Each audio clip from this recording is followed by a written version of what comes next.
Alright, I put a new alternator in it. Got the new voltage regulator in there the other day, and I got the new alternator in just now, and a new belt. And I think that's the part number for the alternator. I'm not sure though, but there's that. And let me oh yeah, here's the package for the belt. Part number for the belt.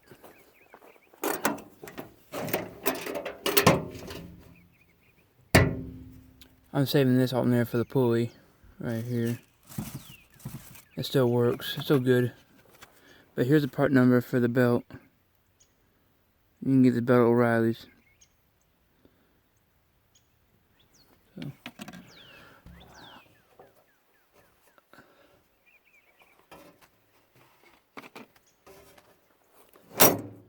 I'll find that part number and I'll put it in the description below.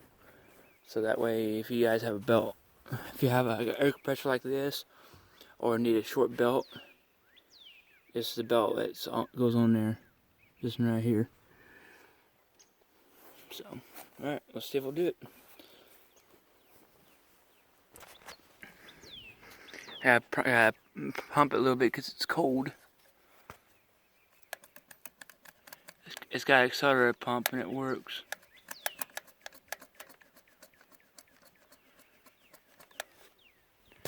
Okay, let's see if we'll do it.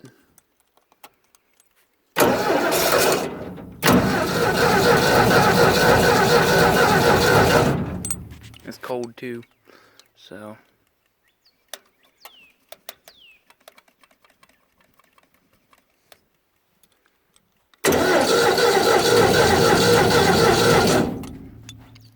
A second, let me pull the choke out here.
Anyway, it charges 14 volts now, and it's running pretty good now. As you saw in the video, you can see it arcing across there and all that stuff. So, runs pretty good now. And, yep, that's what it needed. It just needed a new alternator. It charges now a little over 14 volts, but like 14 and a half, somewhere in that area. But it works. So, I'll get that number right there off the alternator, and I'll put it in O'Reilly's.com, and I'll get the part number, and I'll put a link in the description for the alternator and the belt. So, enjoy the video, guys.